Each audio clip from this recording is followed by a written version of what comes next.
ਬਹੁਤ ਸਵਾਗਤ ਹੈ ਜੀ ਸਾਰੇ ਵਿਦਿਆਰਥੀਆਂ ਦਾ। ਮੇਰੇ ਨਾਲ ਮੈਡਮ ਅਜਿੰਦਰਬੀਰ ਕੌਰ ਗਿੱਲ ਜੀ ਨੇ, ਜਿਹੜੇ ਕਿ ਸਕਾਈ ਟੈਗ ਇਮੀਗ੍ਰੇਸ਼ਨ ਨੂੰ ਰਿਪਰੈਜ਼ੈਂਟ ਕਰਦੇ ਨੇ। ਕਾਫੀ ਸਮੇਂ ਬਾਅਦ ਮੈਨੂੰ ਮੌਕਾ ਮਿਲ ਰਿਹਾ ਹੈ ਅਜਿੰਦਰਬੀਰ ਕੌਰ ਜੀ ਦੇ ਨਾਲ ਅੱਜ ਇਹ ਪ੍ਰੋਗਰਾਮ ਹੋਸਟ ਕਰਨ ਦਾ, ਕਿਉਂਕਿ ਕਾਫੀ ਰੁਝੇਵਿਆਂ ਦੇ ਵਿੱਚ ਰਹਿੰਦੇ ਨੇ। ਕੈਨੇਡਾ ਦੇ ਵਿੱਚ ਵੀ, ਪੰਜਾਬ ਦੇ ਵਿੱਚ ਵੀ ਲਗਾਤਾਰ ਸਕਾਈ ਟੈਗ ਇਮੀਗ੍ਰੇਸ਼ਨ ਵੱਲੋਂ ਸਟੂਡੈਂਟਸ ਦੇ ਜਿਹੜੇ ਮਸਲੇ ਨੇ ਉਹਨਾਂ ਦੇ ਉੱਤੇ ਕੰਮ ਕੀਤਾ ਜਾ ਰਿਹਾ ਹੈ।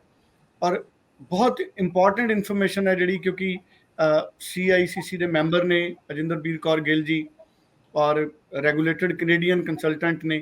ਸੋ ਬਹੁਤ ਸਾਰੀਆਂ ਇਹਨਾਂ ਕੋਲ ਇਸ ਤਰੀਕੇ ਦੀਆਂ ਇਨਫੋਰਮੇਸ਼ਨਸ ਹੁੰਦੀਆਂ ਨੇ ਜਿਹੜੀਆਂ ਬਹੁਤ ਅਥੈਂਟਿਕ ਹੁੰਦੀਆਂ ਨੇ, ਜਿਹੜੀਆਂ ਸਰਕਾਰ ਵੱਲੋਂ ਵੀ, ਕੈਨੇਡੀਅਨ ਗਵਰਨਮੈਂਟ ਵੱਲੋਂ ਵੀ ਰਿਲੀਜ਼ ਕੀਤੀਆਂ ਜਾਂਦੀਆਂ ਨੇ, ਪਰ ਉਹਨਾਂ ਨੂੰ ਸਮਝਣਾ ਸਾਡੇ ਲਈ ਕਈ ਵਾਰੀ ਔਖਾ ਹੁੰਦਾ। ਪਰ ਅਜਿੰਦਰਬੀਰ ਕੌਰ ਜੀ ਕਿਉਂਕਿ ਖੁਦ ਰੈਗੂਲੇਟਡ ਕੰਸਲਟੈਂਟ ਨੇ, ਇਸ ਕਰਕੇ ਇਹ ਤਕਨੀਕੀ ਤੌਰ ਦੇ ਉੱਤੇ ਵੀ ਸਾਨੂੰ ਬਹੁਤ ਸਾਰੀਆਂ ਚੀਜ਼ਾਂ ਸਮਝਾਉਂਦੇ ਨੇ।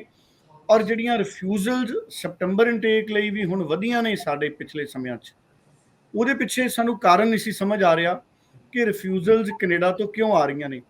ਔਰ ਅਜਿੰਦਰਬੀਰ ਕੌਰ ਗਿੱਲ ਜੀ ਨੇ ਕਈ ਕਾਰਨ ਸਾਨੂੰ ਇਸ ਪ੍ਰੋਗਰਾਮ ਦੇ ਵਿੱਚ ਅੱਜ ਦੱਸਣੇ ਨੇ ਕਿ ਹੁਣ ਰਿਫਿਊਜ਼ਲ ਦੇ ਮਲਟੀਪਲ ਫੈਕਟਰਸ ਨੇ ਜਿਹਦੇ ਕਰਕੇ ਰਿਫਿਊਜ਼ਲਸ ਆ ਰਹੀਆਂ ਨੇ। ਇਸ ਕਰਕੇ ਹੁਣ ਮੌਕਾ ਹੈ, ਕਿਉਂਕਿ ਜਨਵਰੀ ਇਨਟੇਕ ਦੀਆਂ ਬਹੁਤ ਸਾਰੀਆਂ ਸੀਟਸ ਅਜੇ ਖਾਲੀ ਨੇ। ਔਰ ਅਜਿੰਦਰਬੀਰ ਕੌਰ ਜੀ ਸਾਨੂੰ ਕੁਝ ਨਾਮ ਵੀ ਦੱਸਣਗੇ, ਮੈਂ ਪੁੱਛੂੰਗਾ ਕਿਹੜੇ ਕਿਹੜੇ ਕਾਲਜ ਯੂਨੀਵਰਸਿਟੀਜ਼ ਖਾਲੀ ਨੇ ਤੇ ਰਿਫਿਊਜ਼ਲ ਵਾਲੇ ਸਟੂਡੈਂਟਸ ਇਮੀਡੀਏਟਲੀ ਅਪਲਾਈ ਕਰ ਸਕਦੇ ਨੇ। ਪਰ ਕਿਹੜੀਆਂ ਗਲਤੀਆਂ ਹੁਣ ਨਹੀਂ ਕਰਨੀਆਂ, ਕਈ ਪ੍ਰੀਕਾਸ਼ਨਸ ਸਟੂਡੈਂਟਸ ਨੇ ਲੈਣੀਆਂ ਨੇ ਤਾਂ ਕਿ ਹੁਣ ਜਨਵਰੀ ਇਨਟੇਕ ਦੇ ਵਿੱਚ ਤੁਸੀਂ ਸਕਸੈਸ ਲੈ ਸਕੋ। ਅਜਿੰਦਰਬੀਰ ਕੌਰ ਜੀ, ਤੁਹਾਡਾ ਬਹੁਤ ਸਵਾਗਤ ਹੈ ਜੀ। ਥੈਂਕ ਯੂ ਸਰ, ਤੇ ਸਾਰਿਆਂ ਨੂੰ ਮੇਰੇ ਵੱਲੋਂ ਪਿਆਰ ਭਰੀ ਸਤਿ ਸ਼੍ਰੀ ਅਕਾਲ। ਸਤਿ ਸ਼੍ਰੀ ਅਕਾਲ ਜੀ। ਅਜਿੰਦਰਬੀਰ ਕੌਰ ਜੀ, ਮੈਨੂੰ ਪਤਾ ਲੱਗਿਆ ਕਿ ਰਿਫਿਊਜ਼ਲਸ ਸਡਨਲੀ ਬਹੁਤ ਇਨਕਰੀਜ਼ ਹੋਏ ਨੇ। ਹਾਲਾਂਕਿ ਸਕਸੈਸ ਵੀ ਚੰਗੇ ਮਿਲ ਰਹੇ ਨੇ ਸਟੂਡੈਂਟਸ ਨੂੰ, ਬਹੁਤ ਸਾਰੇ ਰਿਜ਼ਲਟਸ ਪੋਜ਼ਿਟਿਵ ਆ ਰਹੇ ਨੇ, ਪਰ ਰਿਫਿਊਜ਼ਲ ਜਿਹੜੇ ਆ ਰਹੇ ਨੇ ਉਹਦੇ ਪਿੱਛੇ ਕਹਿੰਦੇ ਹੁਣ ਮਲਟੀਪਲ ਫੈਕਟਰਸ ਨੇ। ਇੱਕ ਤਾਂ ਮੈਨੂੰ ਨਵੇਂ ਜਿਹੜੇ ਫੈਕਟਰਸ ਜੁੜ ਗਏ, ਆਰਟੀਫਿਸ਼ੀਅਲ ਇੰਟੈਲੀਜੈਂਸ ਵੀ ਕਹਿੰਦੇ ਇੱਕ ਕਾਰਨ ਬਣਿਆ। ਮੈਂ ਚਾਹੂੰਗਾ ਥੋੜਾ ਐਕਸਪਲੇਨ ਕਰੋ ਇਹਨੂੰ। ਜੀ ਬਿਲਕੁਲ ਸਰ, ਦੇਖੋ ਰਿਫਿਊਜ਼ਲਸ ਦੇ ਮਲਟੀਪਲ ਫੈਕਟਰਸ ਬਿਲਕੁਲ ਨੇ ਜਿਹਦੇ ਕਰਕੇ ਸਟੂਡੈਂਟਸ ਨੂੰ ਰਿਫਿਊਜ਼ਲਸ ਦੇਖਣੀਆਂ ਪੈ ਰਹੀਆਂ ਨੇ। ਕਿਉਂਕਿ ਅਸੀਂ ਆਰਟੀਫਿਸ਼ੀਅਲ ਇੰਟੈਲੀਜੈਂਸ ਬਾਰੇ ਵੀ ਜਾਣਦੇ ਹਾਂ। ਪਹਿਲੇ ਆਰਟੀਫਿਸ਼ੀਅਲ ਇੰਟੈਲੀਜੈਂਸ ਜਿਹੜਾ ਐਲੀਜੀਬਿਲਿਟੀ ਕ੍ਰਾਈਟੇਰੀਆ ਚੈੱਕ ਕਰਦਾ ਸਟੂਡੈਂਟਸ ਦਾ, ਉਸ ਤੋਂ ਬਾਅਦ ਜਿਹੜਾ ਡਿਸੀਜਨ ਮੇਕਰ ਹੈ ਉਹਦੇ ਤੱਕ ਐਪਲੀਕੇਸ਼ਨ ਪਹੁੰਚਦੀ ਹੈ। ਸੋ ਆਰਟੀਫਿਸ਼ੀਅਲ ਇੰਟੈਲੀਜੈਂਸ ਦੀ ਵੀ ਗੱਲ ਬਿਲਕੁਲ ਕਰਾਂਗੇ, ਬਟ ਜਿਹੜੇ ਹੋਰ ਕਾਫੀ ਸਾਰੇ ਫੈਕਟਰਸ ਨੇ ਜਿਹੜੇ ਇੰਪੈਕਟ ਪਾ ਰਹੇ ਨੇ ਸਟੂਡੈਂਟਸ ਦੀਆਂ ਐਪਲੀਕੇਸ਼ਨਸ ਦੇ ਉੱਪਰ। ਦੇਖੋ, ਜਿਹੜਾ ਜ਼ਿਆਦਾਤਰ ਜਿਹੜੀਆਂ ਰਿਫਿਊਜ਼ਲ ਰੇਟ ਜਿਹੜਾ ਵਧਣ ਦਾ ਕਾਰਨ ਹੈ ਕਿਉਂਕਿ ਬਲਕ ਦੇ ਵਿੱਚ ਐਪਲੀਕੇਸ਼ਨਸ ਪਈਆਂ ਸੀਗੀਆਂ। ਜਿਹੜੀਆਂ ਐਪਲੀਕੇਸ਼ਨਸ ਦੇ ਵਿੱਚ ਜ਼ਿਆਦਾਤਰ ਜਿਨ੍ਹਾਂ ਦੇ 5.5 ਸੀ ਜਾਂ ਪੀਟੀ ਦੇ ਵਿੱਚ ਜ਼ਿਆਦਾ ਸਕੋਰ ਅੱਛੇ ਨਹੀਂ ਸੀਗੇ, ਉਹਨਾਂ ਨੂੰ ਰਿਫਿਊਜ਼ਲਸ ਦਾ ਸਾਹਮਣਾ ਕਰਨਾ ਪਿਆ। ਹੁਣ ਜਸਟ ਕੱਲਾ 5.5 ਜਾਂ ਪੀਟੀ ਨੂੰ ਹੀ ਨਹੀਂ ਅਸੀਂ ਕਹਿ ਸਕਦੇ, ਉਸ ਤੋਂ ਇਲਾਵਾ ਤੁਹਾਡੇ ਅਗਰ ਐਕੈਡੈਮਿਕ ਜਿਹੜੇ ਨੇ ਲੋ ਨੇ, ਉਹਦੇ ਵਿੱਚ ਤੁਸੀਂ ਰੈਲੀਵੈਂਟ ਕੋਰਸ ਆਪਣਾ ਚੂਜ਼ ਨਹੀਂ ਕੀਤਾ, ਜਾਂ ਸਟੇਟਮੈਂਟ ਆਫ ਪਰਪਸ ਦੇ ਵਿੱਚ ਐਕਸਪਲੇਨੇਸ਼ਨ ਚੰਗੀ ਤਰ੍ਹਾਂ ਨਹੀਂ ਦਿੱਤੀ ਗਈ, ਜਾਂ ਤੁਸੀਂ ਆਲਰੇਡੀ ਰਿਫਿਊਜ਼ ਸੀਗੇ ਤੇ ਤੁਸੀਂ ਸਟੇਟਮੈਂਟ ਆਫ ਪਰਪਸ ਦੇ ਵਿੱਚ ਆਪਣਾ ਰਿਫਿਊਜ਼ਲ ਦਾ ਕਾਰਨ ਚੰਗੀ ਤਰ੍ਹਾਂ ਮੈਂਸ਼ਨ ਨਹੀਂ ਕਰ ਪਾਏ, ਤੁਸੀਂ ਕਿਸ ਤਰ੍ਹਾਂ ਉਹਦੇ ਵਿੱਚੋਂ ਓਵਰਕਮ ਕਰ ਰਹੇ ਹੋ ਇਸ ਚੀਜ਼ ਨੂੰ ਐਕਸਪਲੇਨ ਨਹੀਂ ਕਰ ਪਾਏ, ਤੇ ਉਹ ਵੀ ਦੁਬਾਰਾ ਤੁਹਾਡਾ ਰਿਫਿਊਜ਼ਲ ਦਾ ਕਾਰਨ ਬਣਦਾ ਹੈ। ਸੋ ਰੀਅਪਲਾਈ ਕਰਨ ਲੱਗਿਆ ਤੁਹਾਨੂੰ ਇਹਨਾਂ ਸਾਰੀਆਂ ਚੀਜ਼ਾਂ ਦਾ ਵੀ ਧਿਆਨ ਰੱਖਣਾ ਚਾਹੀਦਾ ਹੈ। ਇਸ ਤੋਂ ਇਲਾਵਾ ਸਟੇਟਮੈਂਟ ਆਫ ਪਰਪਸ ਦੇ ਵਿੱਚ ਸਾਰੀਆਂ ਚੀਜ਼ਾਂ ਨੂੰ ਮੈਂਸ਼ਨ ਕੀਤਾ ਗਿਆ ਹੋਣਾ ਚਾਹੀਦਾ ਕਿ ਕਿਸ ਤਰੀਕੇ ਨਾਲ ਤੁਹਾਡਾ ਜਿਹੜਾ ਕੋਰਸ ਹੈ ਉਹ ਰੈਲੀਵੈਂਟ ਨੇ ਪ੍ਰੀਵੀਅਸ ਸਟੱਡੀ ਦੇ ਨਾਲ। ਅਗਰ ਤੁਹਾਡਾ ਕਿਸੇ ਵੀ ਤਰੀਕੇ ਦਾ ਸਟੱਡੀ ਗੈਪ ਹੈ, ਕਈ ਵਾਰੀ ਤਾਂ 15 to 20 years ਦਾ ਵੀ ਸਟੱਡੀ ਗੈਪ ਹੁੰਦਾ, ਉਸ ਨੂੰ ਵੀ ਜਸਟੀਫਾਈ ਕੀਤਾ ਜਾ ਸਕਦਾ ਹੈ ਅਗਰ ਤੁਸੀਂ ਉਸ ਟਾਈਮ ਪੀਰੀਅਡ ਦੇ ਵਿੱਚ ਕੁਝ ਇਸ ਤਰ੍ਹਾਂ ਦਾ ਕੀਤਾ ਹੈ, ਜਿਹੜਾ ਪ੍ਰੋਡਕਟਿਵ ਕੋਈ ਚੀਜ਼ ਇਸ ਤਰ੍ਹਾਂ ਦੀ ਕੀਤੀ ਹੈ ਜਿਹਨੂੰ ਤੁਸੀਂ ਅੱਗੇ ਆਪਣੀ ਸਟੱਡੀ ਨਾਲ ਰਿਲੇਟ ਕਰਕੇ ਆਪਣਾ ਪ੍ਰੋਗਰੈਸ਼ਨ ਸ਼ੋ ਕਰ ਸਕੋ। ਸੋ ਇਸ ਤੋਂ ਇਲਾਵਾ ਜਿਹੜਾ ਸਭ ਤੋਂ ਮੇਜਰ ਫੈਕਟਰ ਜਿਹਨੂੰ ਅਸੀਂ ਇਸ ਟਾਈਮ ਤੇ ਕਵਾਂਗੇ ਉਹ ਹੈਗਾ ਆਰਟੀਫਿਸ਼ੀਅਲ ਇੰਟੈਲੀਜੈਂਸ ਦਾ। ਸੋ ਇਸ ਟਾਈਮ ਤੇ ਕਿਉਂਕਿ ਜਿਹੜਾ ਫਸਟ ਤੁਹਾਡਾ ਐਲੀਜੀਬਿਲਿਟੀ ਕ੍ਰਾਈਟੇਰੀਆ ਚੈੱਕ ਕੀਤਾ ਜਾਂਦਾ ਹੈ ਆਰਟੀਫਿਸ਼ੀਅਲ ਇੰਟੈਲੀਜੈਂਸ ਦੁਆਰਾ, ਕਿਉਂਕਿ ਥੋੜਾ ਜਿਸ ਤਰ੍ਹਾਂ ਅਸੀਂ ਜਾਣਦੇ ਹਾਂ ਕਿ ਬੈਕਲੌਗ ਨੂੰ ਕਲੀਅਰ ਕਰਨ ਵਾਸਤੇ ਦੋ ਤਰੀਕੇ ਨਾਲ ਪ੍ਰੋਸੈਸਿੰਗ ਕੀਤੀ ਜਾ ਰਹੀ ਹੈ। ਸੋ ਆਰਟੀਫਿਸ਼ੀਅਲ ਇੰਟੈਲੀਜੈਂਸ ਦੇ ਵਿੱਚ ਅਗਰ ਤੁਹਾਡੇ ਜਿਹੜੇ ਡਾਕੂਮੈਂਟਸ ਪ੍ਰੋਪਰ ਵੇ ਨਾਲ ਸਕੈਨ ਹੋ ਕੇ ਨਹੀਂ ਗਏ ਤਾਂ ਉਹ ਚੀਜ਼ ਨੂੰ ਅਨਕਲੀਅਰ ਡਾਕੂਮੈਂਟਸ ਦੇ ਵਜੋਂ ਦੇਖਿਆ ਜਾਂਦਾ ਹੈ, ਤੁਹਾਨੂੰ ਐਲੀਜੀਬਲ ਨਹੀਂ ਮੰਨਿਆ ਜਾਂਦਾ ਤੇ ਤੁਹਾਨੂੰ ਜਿਸ ਐਪਲੀਕੇਸ਼ਨ ਦੇ ਉੱਪਰ ਤੁਹਾਨੂੰ ਰਿਫਿਊਜ਼ਲ ਦਾ ਸਾਹਮਣਾ ਕਰਨਾ ਪੈਂਦਾ। ਸੋ ਆਰਟੀਫਿਸ਼ੀਅਲ ਇੰਟੈਲੀਜੈਂਸ ਨੂੰ ਅਸੀਂ ਇੱਥੇ ਬਲੇਮ ਨਹੀਂ ਕਰ ਸਕਦੇ, ਇੱਥੇ ਜਿਹੜੀਆਂ ਕਮੀਆਂ ਉਹ ਸਾਡੇ ਖੁਦ ਵਿੱਚ ਨੇ। ਸਾਨੂੰ ਅਗਰ ਅਸੀਂ ਆਪਣੇ ਡਾਕੂਮੈਂਟ ਸਕੈਨ ਕਰਕੇ ਭੇਜ ਰਹੇ ਹਾਂ, ਜਾਂ ਤਾਂ ਹਾਰਡ ਕਾਪੀ ਤੋਂ ਸਕੈਨ ਕਰੋ ਜਾਂ ਕਲੀਅਰ ਹੋਣੇ ਚਾਹੀਦੇ ਨੇ ਤਾਂ ਕਿ ਤੁਹਾਨੂੰ ਅੱਗੇ ਰਿਫਿਊਜ਼ਲ ਦਾ ਸਾਹਮਣਾ ਨਾ ਕਰਨਾ ਪਏ।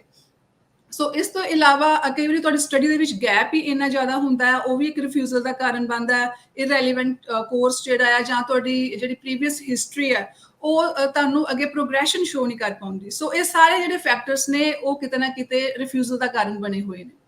ਅੱਛਾ, ਜਿਵੇਂ ਤੁਸੀਂ ਡਾਕੂਮੈਂਟਸ ਦੀ ਗੱਲ ਦੱਸੀ, ਇਹ ਬੜੀ ਇੰਪੋਰਟੈਂਟ ਗੱਲ ਹੈ, ਭਾਵੇਂ ਦੇਖਣ ਨੂੰ ਬਹੁਤ ਸਧਾਰਨ ਲੱਗਦੀ ਹੈ। ਅਗਰ ਡਾਕੂਮੈਂਟਸ ਪ੍ਰੋਪਰ ਸਕੈਨ ਨਹੀਂ ਹੈ ਤੇ ਉਹ ਫਿਰ ਕਿਸ ਤਰ੍ਹਾਂ ਦੀ ਦਿੱਕਤ ਆਉਂਦੀ ਹੈ ਆਰਟੀਫਿਸ਼ੀਅਲ ਇੰਟੈਲੀਜੈਂਸ ਦੇ ਦੌਰਾਨ?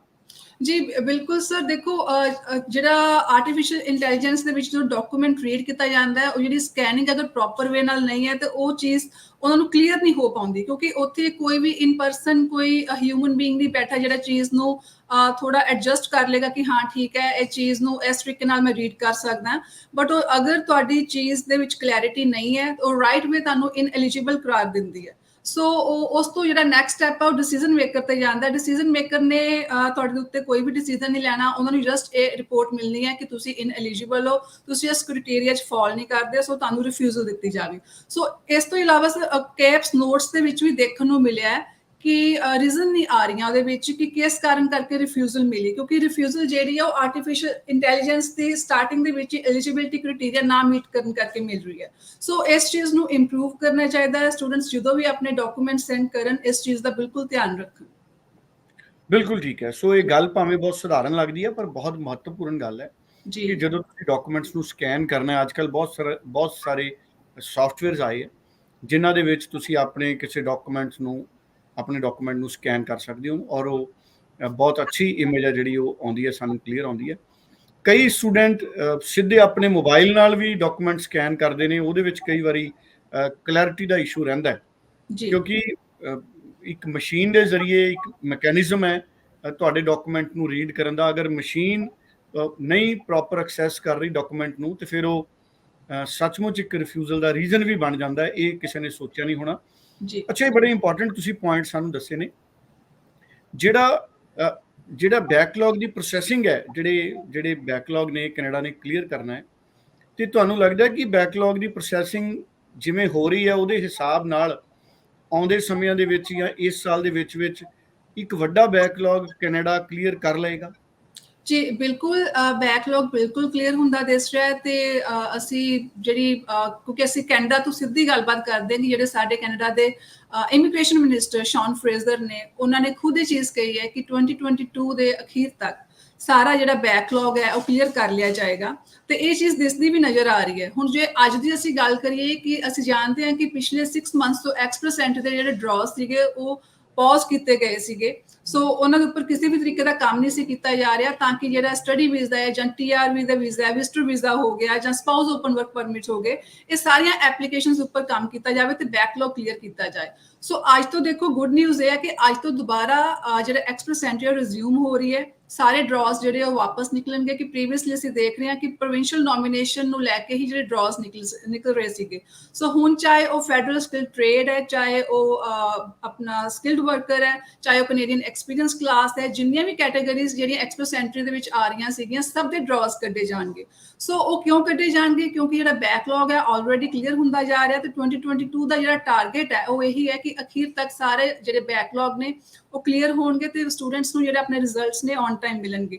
ਖਾਸ ਤੌਰ ਤੇ ਜਿਹੜੇ ਸਤੰਬਰ ਦੇ ਸਟੂਡੈਂਟਸ ਨੇ, ਸੋ ਅਗਰ ਤਾਂ ਉਹਨਾਂ ਦੀ ਜੁਲਾਈ ਤੱਕ ਕੰਪਲੀਟ ਐਪਲੀਕੇਸ਼ਨਸ ਲੱਗੀਆਂ ਹੋਈਆਂ ਨੇ, ਤੇ ਉਹਨਾਂ ਨੂੰ ਜਿਹੜਾ ਸਤੰਬਰ ਦਾ ਜਿਹੜਾ ਰਿਜ਼ਲਟ ਹੈ ਬਿਲਕੁਲ ਆਪਣਾ ਟਾਈਮ ਸਿਰ ਦੇਖਣ ਨੂੰ ਮਿਲ ਸਕਦਾ ਹੈ। ਸੋ ਬੈਕਲੌਗ ਦੇ ਉੱਪਰ ਵੀ ਸਾਨੂੰ ਕਾਫੀ ਪੋਜ਼ਿਟਿਵ ਨਿਊਜ਼ ਮਿਲ ਰਹੀਆਂ ਨੇ। ਸੋ ਸਟੂਡੈਂਟਸ ਨੂੰ ਵਰੀ ਕਰਨ ਦੀ ਬਿਲਕੁਲ ਵੀ ਜ਼ਰੂਰਤ ਨਹੀਂ ਹੈ। ਸੋ ਇਸ ਸਾਲ ਦੇ ਅਖੀਰ ਤੱਕ ਸਭ ਕੁਝ ਨਾਰਮਲ ਹੁੰਦਾ ਦਿਸ ਰਿਹਾ ਹੈ। ਬਿਲਕੁਲ ਠੀਕ ਹੈ। ਅੱਛਾ, ਅਗਰ ਜਿਨ੍ਹਾਂ ਦੇ ਹੁਣ ਰਿਫਿਊਜ਼ਲ ਆ ਰਹੇ ਨੇ ਅਜਿੰਦਰਪੀਰ ਕੌਰ ਜੀ, ਕੀ ਸੰਭਾਵਨਾ ਹੈ ਕਿ ਅਗਰ ਉਹ ਇਮੀਡੀਏਟ ਅਪਲਾਈ ਕਰਦੇ ਨੇ ਤੇ ਜਨਵਰੀ ਇਨਟੇਕ ਦੇ ਵਿੱਚ ਉਹਨਾਂ ਨੂੰ ਈਜ਼ੀਲੀ ਐਡਮਿਸ਼ਨ ਮਿਲ ਸਕਦੀ ਹੈ ਤੇ ਉਹ ਉਹਨਾਂ ਦੀ ਫਾਈਲ ਪ੍ਰੋਸੈਸ ਹੋ ਸਕਦੀ ਹੈ? ਜੀ ਬਿਲਕੁਲ, ਅਗਰ ਤੁਸੀਂ ਰੀਅਪਲਾਈ ਕਰਨ ਬਾਰੇ ਸੋਚ ਰਹੇ ਹੋ, ਆਲਰੇਡੀ ਤੁਸੀਂ ਰਿਫਿਊਜ਼ਡ ਕੇਸ ਹੋ, ਸੋ ਸਭ ਤੋਂ ਪਹਿਲੀ ਚੀਜ਼ ਜਿਹੜੀ ਤੁਸੀਂ ਧਿਆਨ 'ਚ ਰੱਖਣੀ ਹੈ ਕਿ ਸਭ ਤੋਂ ਪਹਿਲਾਂ ਜਿਹੜਾ ਤੁਹਾਡਾ ਰਿਫਿਊਜ਼ਲ ਦਾ ਕਾਰਨ ਹੈ ਉਸਨੂੰ ਰੈਕਟੀਫਾਈ ਕਰੋ। ਕਾਰਨ ਜਾਣਨਾ ਬਹੁਤ ਜ਼ਰੂਰੀ ਹੈ। ਬਹੁਤ ਸਾਰੇ ਜ਼ਰੀਏ ਨੇ, ਤੁਸੀਂ ਇਨ ਪਰਸਨ ਸਾਨੂੰ ਮੀਟ ਕਰਕੇ ਵੀ ਆਪਣੀ ਅਗਰ ਰਿਫਿਊਜ਼ਡ ਐਪਲੀਕੇਸ਼ਨਾਂ ਲੈ ਕੇ ਆਓ, ਤੁਹਾਨੂੰ ਦੱਸ ਦਿੱਤਾ ਜਾਏਗਾ ਕਿ ਕਿਹੜੇ ਕਾਰਨਾਂ ਕਰਕੇ ਤੁਹਾਡੀ ਜਿਹੜੀ ਐਪਲੀਕੇਸ਼ਨ ਹੈ ਰਿਫਿਊਜ਼ ਹੋਈ ਆ। ਅਦਰਵਾਈਜ਼ ਤੁਸੀਂ ਕੇਪਸ ਨੋਟਸ ਅਪਲਾਈ ਕਰ ਸਕਦੇ ਹੋ ਅਰਾਊਂਡ 1 ਮੰਥ ਲੱਗ ਜਾਂਦਾ ਹੈ ਕੇਪਸ ਨੋਟਸ ਆਉਣ ਦੇ ਵਿੱਚ ਵੀ, ਪਰ ਕਈ ਵਾਰੀ ਜ਼ਿਆਦਾ ਟਾਈਮ ਵੀ ਲੱਗ ਜਾਂਦਾ, ਪਰ ਉਸ ਤੋਂ ਪਹਿਲੇ ਵੀ ਅਸੀਂ ਰਿਫਿਊਜ਼ਲ ਦਾ ਕਾਰਨ ਪਤਾ ਕਰਕੇ ਉਸਨੂੰ ਰੈਕਟੀਫਾਈ ਕਰ ਸਕਦੇ ਹਾਂ। ਸੋ ਜੇ ਗੱਲ ਕਰੀਏ ਜਨਵਰੀ 2023 ਇਨਟੇਕ ਦੀ, ਸੋ ਬਿਲਕੁਲ ਸੀਟਸ ਅਵੇਲੇਬਲ ਨੇ। ਕਾਫੀ ਸਾਰੇ ਕਾਲਜਿਸ ਇਸ ਟਾਈਮ ਤੇ ਜਿਹੜੇ ਓਪਨ ਨੇ, ਜਿਹੜੇ ਆਫਰ ਲੈਟਰਸ ਦੇ ਰਹੇ ਨੇ, ਜਿੱਥੇ ਤੁਹਾਨੂੰ 15 to 25 ਡੇਜ਼ ਦੇ ਵਿੱਚ ਆਪਣੀ ਆਫਰ ਲੈਟਰ ਮਿਲ ਸਕਦੀ ਹੈ। ਸੋ ਉਹ ਡਿਪੈਂਡ ਕਰਦਾ ਸਟੂਡੈਂਟਸ ਤੇ ਕਿ ਕਿਸ ਪ੍ਰੋਵਿੰਸ ਦੇ ਵਿੱਚ ਜਾਣਾ ਚਾਹੁੰਦੇ ਨੇ, ਕਿਸ ਤਰੀਕੇ ਦਾ ਕਾਲਜ ਬੱਚੇ ਚੂਜ਼ ਕਰਨਾ ਚਾਹੁੰਦੇ ਨੇ। ਬਟ ਜੋ ਸਾਡਾ ਯਾਨੀ ਕਿ ਸਕਾਈਟੈਕ ਇਮੀਗ੍ਰੇਸ਼ਨ ਦਾ ਜੋ ਸਭ ਤੋਂ ਵੱਡਾ ਇੱਕ ਤੁਹਾਨੂੰ ਬੈਨੀਫਿਟ ਹੈ, ਉਹ ਇਹ ਹੈ ਕਿ ਤੁਹਾਨੂੰ ਜਸਟ ਇਕੱਲਾ ਕਾਲਜ ਹੀ ਨਹੀਂ ਚੂਜ਼ ਕਰਵਾਇਆ ਜਾਏਗਾ, ਤੁਹਾਨੂੰ ਇੱਥੋਂ ਕਿਹੜਾ ਕੋਰਸ ਤੁਹਾਡੇ ਲਈ ਸਹੀ ਰਹੇਗਾ, ਤਾਂ ਕਿ ਕੱਲ ਨੂੰ ਜਾ ਕੇ ਕਿਸ ਪ੍ਰੋਵਿੰਸ ਦੇ ਵਿੱਚ ਤੁਸੀਂ ਈਜ਼ੀਲੀ ਪੱਕੇ ਹੋ ਸਕੋ, ਇਹ ਵੀ ਦੱਸਿਆ ਜਾਏਗਾ। ਸੋ ਇਸ ਦੇ ਨਾਲ ਨਾਲ ਜਿਹੜੀ ਅਸੀਂ ਸਟੂਡੈਂਟ ਸਪੋਰਟ ਦਿੰਦੇ ਹਾਂ, ਸਟੂਡੈਂਟ ਸਪੋਰਟ ਦੇ ਵਿੱਚ ਕੀ ਹੁੰਦਾ ਹੈ ਕਿ ਤੁਹਾਨੂੰ ਓਵਰਆਲ ਸਾਰਾ ਕੁਝ ਐਕਸਪਲੇਨ ਕੀਤਾ ਜਾਂਦਾ ਹੈ ਕਿ ਤੁਹਾਡਾ ਓਵਰਆਲ ਜਿਹੜਾ ਲਿਵਿੰਗ ਕਾਸਟ ਕਿੰਨੀ ਆਏਗੀ, ਅਗਰ ਤੁਸੀਂ ਉੱਥੇ ਅਕਮੋਡੇਸ਼ਨ ਲੱਭ ਰਹੇ ਹੋ ਉਹਦੇ ਵਿੱਚ ਵੀ ਹੈਲਪ ਕੀਤੀ ਜਾਂਦੀ ਹੈ।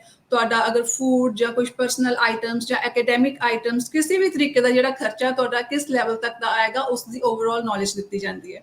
ਸੋ ਅਗਰ ਤੁਸੀਂ ਜਨਵਰੀ ਇਨਟੇਕ ਵਾਸਤੇ ਅਪਲਾਈ ਕਰਨਾ ਚਾਹੁੰਦੇ ਹੋ ਤਾਂ ਤੁਸੀਂ ਸਾਨੂੰ ਕੰਟੈਕਟ ਕਰ ਸਕਦੇ ਹੋ। ਸਟਿਲ ਕਾਫੀ ਕਾਲਜਿਸ ਜਿਹੜੇ ਓਪਨ ਨੇ, ਚਾਹੇ ਉਹ BC ਦੇ ਵਿੱਚ ਹੈ, BC ਦੇ ਵਿੱਚ ਵੀ ਕਾਫੀ ਕਾਲਜਿਸ ਨੇ, ਲਾਈਕ ਵੈਨਕੂਵਰ ਕਮਿਊਨਿਟੀ ਕਾਲਜ ਹੈ, ਅਲੈਗਜ਼ੈਂਡਰ ਕਾਲਜ ਹੈ, ਉਸ ਤੋਂ ਇਲਾਵਾ ਹੋਰ ਕਾਫੀ ਕਾਲਜਿਸ ਨੇ। ਓਨਟਾਰੀਓ ਵਿੱਚ ਕਾਫੀ ਕਾਲਜਿਸ ਸਟਿਲ ਓਪਨ ਨੇ, ਕੌਨਸਟੋਗਾ ਓਪਨ ਹੈ, ਜਾਰਜਨ ਸੇਂਟ ਕਲੀਅਰ ਹੋ ਗਿਆ।